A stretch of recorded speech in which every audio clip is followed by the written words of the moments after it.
The Australian Financial Review.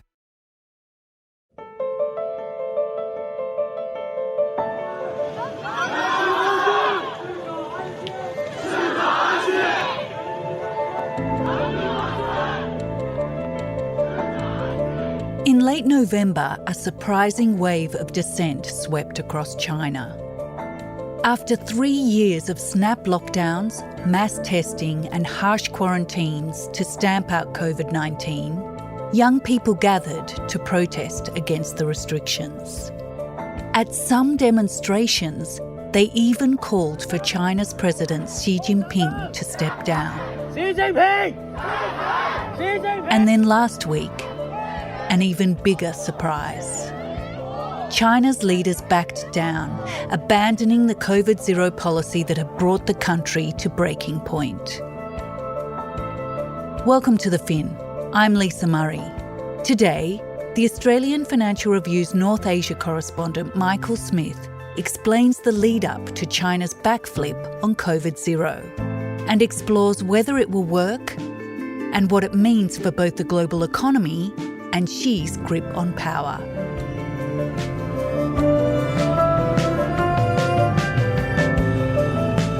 It's Thursday, December 15.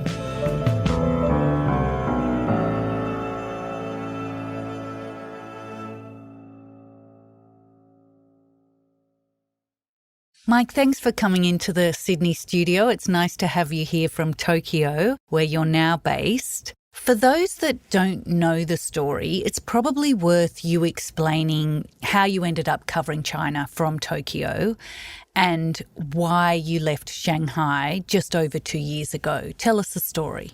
Well, it all started one night, in the middle of the night, in September 2020, when there was this knock at the door of the house I lived in Shanghai.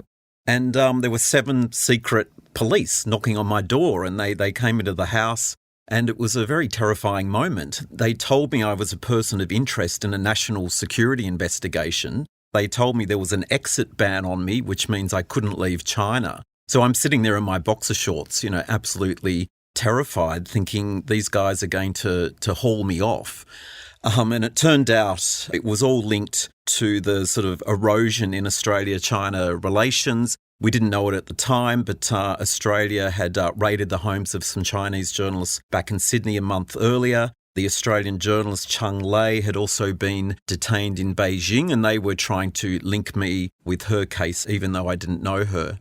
So look, they did leave that night. I wasn't arrested, but this really raised huge alarm bells in Canberra. The next morning I went into the Shanghai consulate, and the decision was made pretty quickly that me and my partner and also another Australian journalist, Bill Birtles in Beijing, had to be put under diplomatic protection. So this is a pretty dramatic move. We were whisked into a consulate van. I was taken to my house. A diplomat ran inside, grabbed some suitcases, grabbed my laptop, grabbed my partner, who didn't know what was going on, and drove us to the Shanghai Consul General's house, where we were put under diplomatic protection. The Australian Financial Review's China correspondent Michael Smith was also banned from leaving. Both men ended up taking refuge on Australian diplomatic compounds, Birtles in Beijing and Smith in Shanghai. Trust between Australia and China is now at bedrock levels, and that mutual suspicion isn't limited to officials and politicians. And for the first time in nearly 50 years, no journalists working for Australian media outlets left in the country.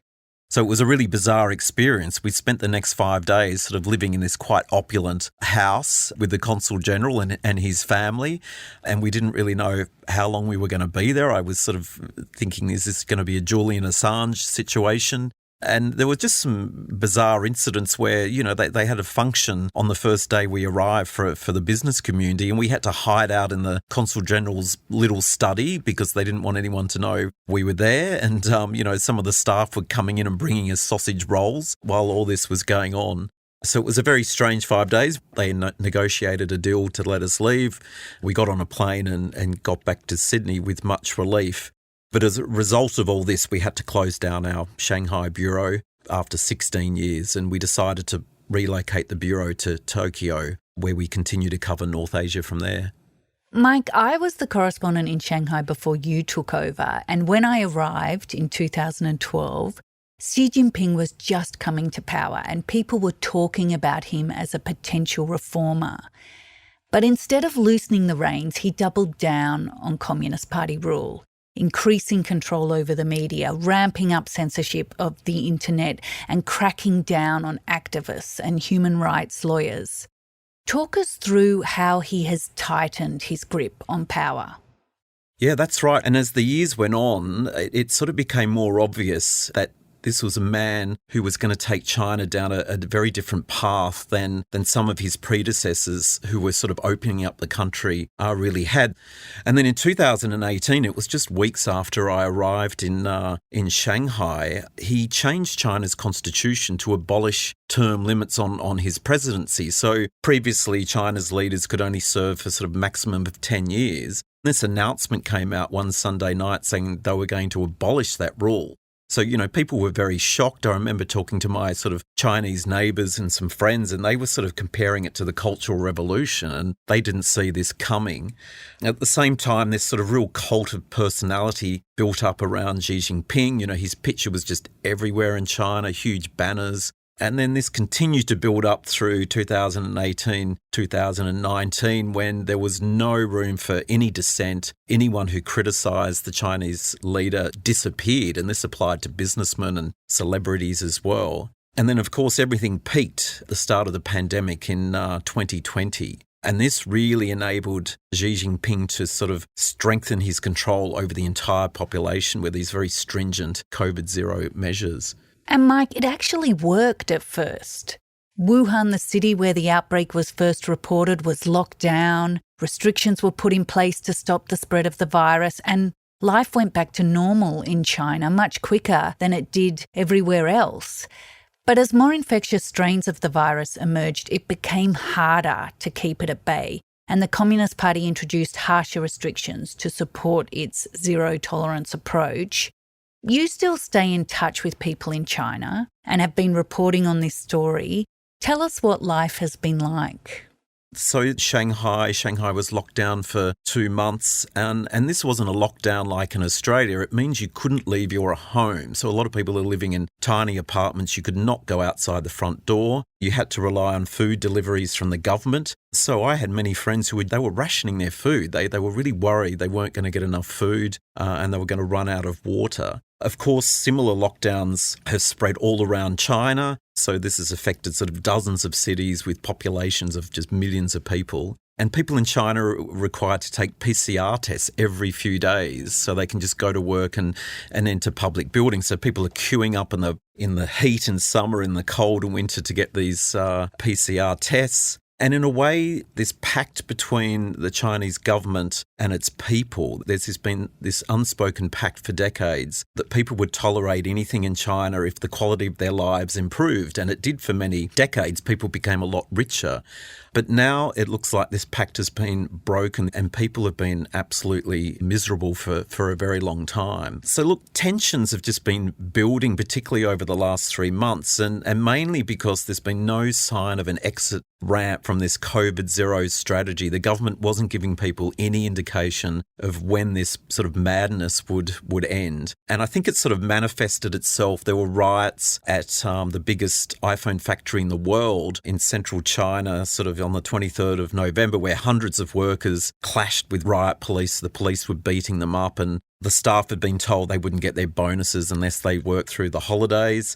And this was just weeks after some of the 200,000 people working there had started fleeing the site because they were working in what's called a COVID loop where they have to sleep at the factory. They can't leave so they can try and avoid infection. But conditions were so bad, the food was so bad, they were leaving. They were climbing fences and sort of running away. So that's an example of just some of the absolutely crazy conditions people were living under sort of for months on end. Yeah, I think the photos and the footage from the iPhone city riots really showed how frustrated people were becoming with these COVID restrictions. And then just under 3 weeks ago, on an inner city street in Shanghai's French concession, just around the corner from where you and I both lived, in the house that was used by Australian Financial Review correspondents, there was a surprising protest, quite an extraordinary protest. Tell us what happened. So it all started with this fire on November the 24th in a high-rise apartment block in a city called Urumqi, which is in Xinjiang, in western China. So this fire killed 10 people. Many of them were trapped in their homes, and it's thought that the sort of lockdown, the COVID restrictions, hampered their evacuation, and there were all these sort of virus control barricades set up around the building so the fire trucks couldn't get to the building in time and put out the fire. So this news quickly spread on Chinese social media. People were posting pictures of the fire. They were posting messages from residents trapped in the building. The Chinese public were blaming the COVID restrictions for the deaths that took place in this fire, and it sort of triggered this wave of anger on Chinese social media. I mean, China, they have censors that delete critical posts from social media, but the censors couldn't keep up with this because it takes hours to delete them. The surprising thing is it started then manifesting itself into physical protests. So one of those started, it was Saturday night on November 26th, so the fire had just taken place a few days earlier. And a group of young people in Shanghai went out on Saturday night, and they turned up to have a vigil for the people that died in the fire.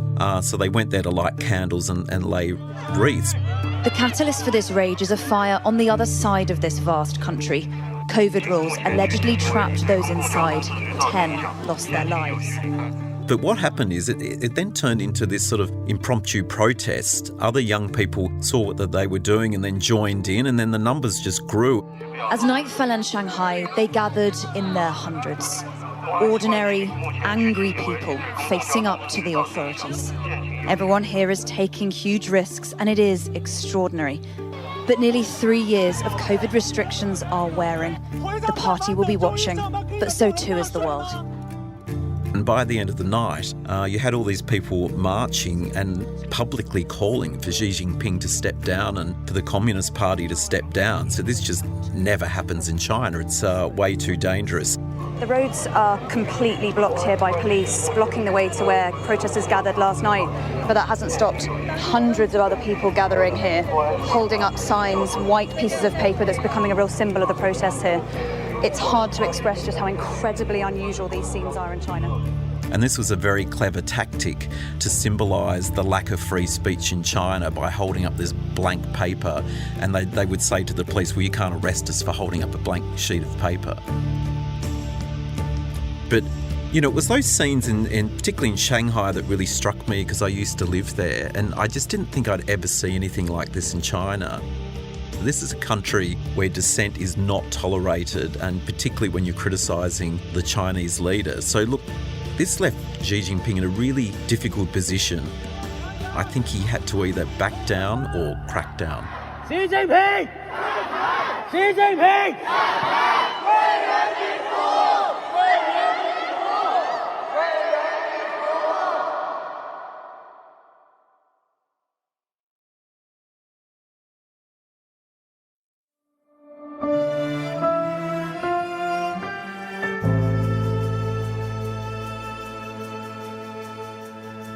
China has just announced a major nationwide easing of its zero COVID policy.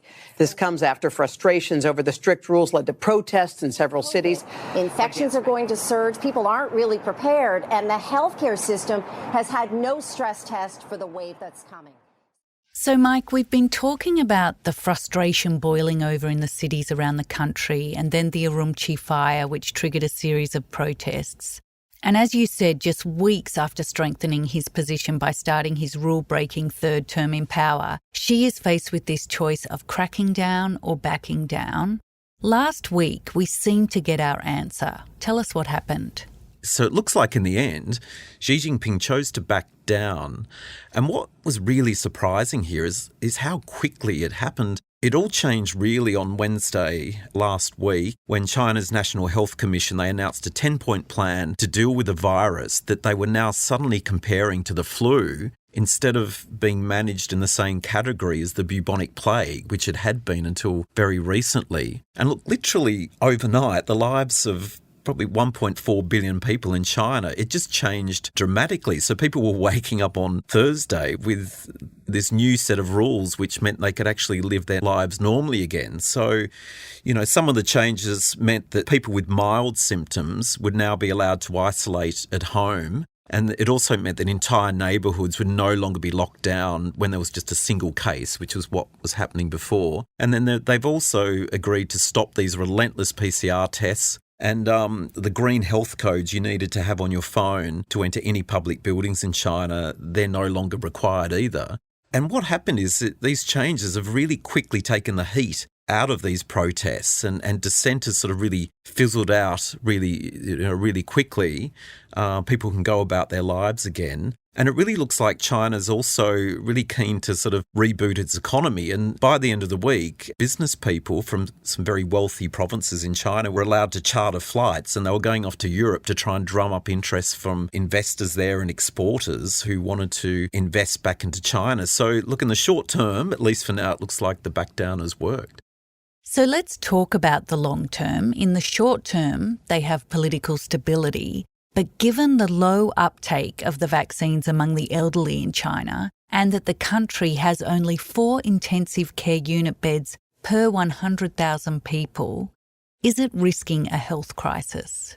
So that's right. That's the huge concern now. So in a way, China isn't really prepared for this huge wave of infections that's about to hit the country. It's the most populous country in the world. You're going to have more than 1 billion people who are probably going to be infected. Now, China, has been rolling out vaccines. It makes its own vaccines. It won't buy Western vaccines, which are more effective, Pfizer's, Moderna's. And this is part of, this political pride in China that won't allow them to do this. But they do have vaccines and that they do work, but they also haven't vaccinated their population properly. So I think only 40% of people aged over 80 in China have had booster shots, and only 65% in the same age group have had a second dose of a vaccine. This is a population that they don't have access to a great healthcare system. A lot of the men smoke still, so they're sort of highly vulnerable. So, the experts now predict, and even China's own health authorities are backing this, they're saying 90% of the population are probably going to become infected in coming months. So, the estimates vary, but the worst case scenario modelling suggests that between 1.3 million and 2.1 million Chinese people could die if China lifts its zero COVID policy, which it's now done. There are other modelling which sort of puts forward sort of slightly lower numbers, but the consensus still seems to be around 1 million people. So the next few months are going to be really critical. So they've got this looming health crisis. But China's economy has also taken a hit. It's growing at one of its slowest rates in more than 4 decades because of the disruption caused by COVID-0. So what does exiting the policy mean for the global economy and for Australia, given that China's our largest trading partner? Yeah, so COVID-19 isn't China's only problem at the moment economically. So it's also facing this huge property crisis where its developers have so much debt they're unable to repay their bonds and their debt, and property prices are plunging. So that's a major problem. There's also the global economy. I mean, there's sort of a looming recession which is going to sap demand for China's exports. So data out last week showed they were in a sort of serious decline. I think they fell around 8% in November, which is the worst trade figures China's had since the start of the pandemic. And then you've also got youth unemployment in China hit 20% in July. So these are all sort of huge problems for Xi Jinping. This is a country that has only known huge economic growth for decades. So it's coming as a shock to many people. Now, China's trying to step in now and help. There's suggestions the leadership is looking at ways to stimulate the property market. And together with the easing of these COVID restrictions, which are really important, it's got analysts and economists quite excited. And the iron ore price, which China needs to make all the steel for its huge construction industry, there's suggestions that could even jump back up to $150 a tonne by June next year. I think it's around $110 a tonne now. So that's going to be good for Australia. But at the end of the day, you still have high debt, there's high unemployment, their manufacturing sector is shrinking. So things aren't going to go smoothly. But, I think if they manage this COVID exit properly, Xi Jinping's going to be able to stabilise the economy. I mean, the Chinese government still has some levers it can pull. It could further stimulate the economy as it did in 2008. It's got other options like tax cuts. And don't forget, China's got a sort of very low interest rate environment, low inflation, unlike the rest of the world at the moment. And it really needs to get consumer spending growing again in order to sort of stimulate its domestic economy. So, you know, these dual crises that it's facing, I don't think it's going to be the undoing of China's economy. Well, that's probably good news for Australia because obviously the economic relationship is very important. But let's talk about the diplomatic relationship because that's been in a bit of trouble in recent years. Next week is an important anniversary. Australia and China mark 50 years of diplomatic ties. I was actually in China for the 40th anniversary and Wayne Swan, who was Treasurer and Deputy Prime Minister at the time, spoke at a gala dinner that was held in Beijing, and I remember it because he mispronounced all the names of the dignitaries in the room. But there was still a lot of goodwill in the room, and I think the previous year 17 ministers had visited China. When you were there, those visits slowed to a trickle and Australia and China entered what the diplomats called was a deep freeze in the relationship. And then this year we've had somewhat of a reset under the Anthony Albanese government. So on this 50th anniversary, how would you describe the state of the relationship? The problem now for the Albanese government is that China's sort of holding out an olive branch. It's still not agreeing to abolish these sanctions it put on Australian exports in 2020, but that could still happen. Prime Minister Anthony Albanese says he had a very positive discussion with Chinese President Xi Jinping, the first meeting between the leaders of the two nations in 6 years. The meeting has happened on the sidelines of the G20 summit in Bali. So, of course, you know, Anthony Albanese met Xi Jinping at the G20 last month. That was seen as a bit of a breakthrough. You know, I think his government's trying to reopen the lines of communication with Beijing, and that's a really good thing. You've got to at least be able to communicate, which is what other countries are still doing with China. It was no preconditions for the dialogue, but it was a very constructive, engaging discussion with President Xi. That's one I appreciated. It clearly is in Australia's national interests, but also in China's interests to have a stabilisation of the relationship. But there are still tensions there, and Labor's got to be sort of careful. It doesn't want to be seen to be making, you know, too many concessions to China either. I put forward Australia's position when it comes to the blockages in our trading relationship. I put forward the differences that we have on human rights issues, including Xinjiang. I put forward specifically as well the cases of Cheng Lei and Dr. Yong. And I also put forward our position on Ukraine. I mean, there is some hope that maybe Cheng Lei's potential release could be used as an olive branch by China. The problem there is, what would Australia give China back in return for its release? That's going to be very fraught as well. And China could also wind back the trade sanctions. It's refused to do that so far, but there is speculation that Beijing could save face by quietly doing this over many months, and that could lead to a further strengthening of the relationship.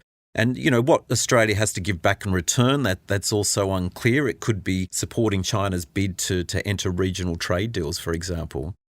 So, Mike, you've mentioned earlier that China has had this more assertive foreign policy under Xi Jinping. China's been expanding its influence in the region. But with these domestic health and economic challenges, does Xi's focus now turn inwards?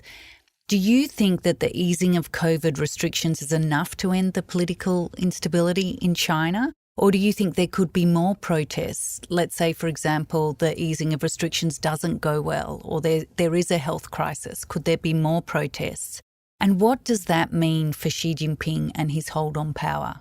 Yeah, it's going to be really interesting to see how this plays out in coming months. If things go very bad with COVID and there's a huge amount of deaths and there's widespread panic, anything could happen in China. But I do think regardless of how this plays out, I don't think COVID-19 will be Xi Jinping's undoing. It's certainly the biggest test that any Chinese leader has faced in decades. And the recent protests came just weeks after Xi was appointed leader for this unprecedented third term, and he surrounded himself with a new batch of sort of completely loyal advisors. So he's really got a firm grip on power, but that also means he's staked his reputation on protecting his people from COVID-19. So if that unravels at the same time the economy is tanking, there is a possibility people return to the streets again to vent their anger. There's certainly no sign of that happening anytime soon. But, Lisa, as Xi Jinping's facing possibly the biggest test of any Chinese leader in recent history, and that big test could be how China learns to live with COVID. Thanks, Mike. Thanks for coming into the studio. Thank you.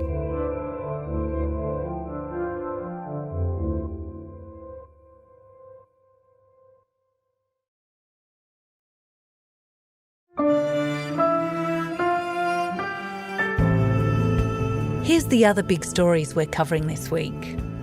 The US Department of Justice has charged Sam Bankman-Fried, the founder of cryptocurrency exchange FTX, with wire fraud and money laundering, describing it as one of the biggest financial frauds in American history. Bankman-Fried, who was arrested in the Bahamas on Monday and has been denied bail, faces years in prison if convicted. The collapse of FTX reverberated across the industry, with rival exchange Binance hit by large outflows, as wary traders moved to take custody of their digital tokens. And Reserve Bank Governor Philip Lowe says he has no intention of resigning after 7 years at the helm of the central bank and would like a second 8-year term. Lowe said that decision would be a matter for Treasurer Jim Chalmers next September. He acknowledged calls for his exit following the central bank's failed guidance that interest rates would remain at a record low until 2024. Thank you for listening to The Fin. I'm Lisa Murray, with Michael Smith reporting today. The Fin is produced by Alex Gao and Lap Fan. Fiona Buffini is the executive producer. Our theme is by Alex Gao. If you like the show and want to hear more, follow us wherever you get your podcasts and consider rating and reviewing us as it helps others find us. For more stories about markets, business and power, subscribe to The Financial Review at afr.com/subscribe. See you next week.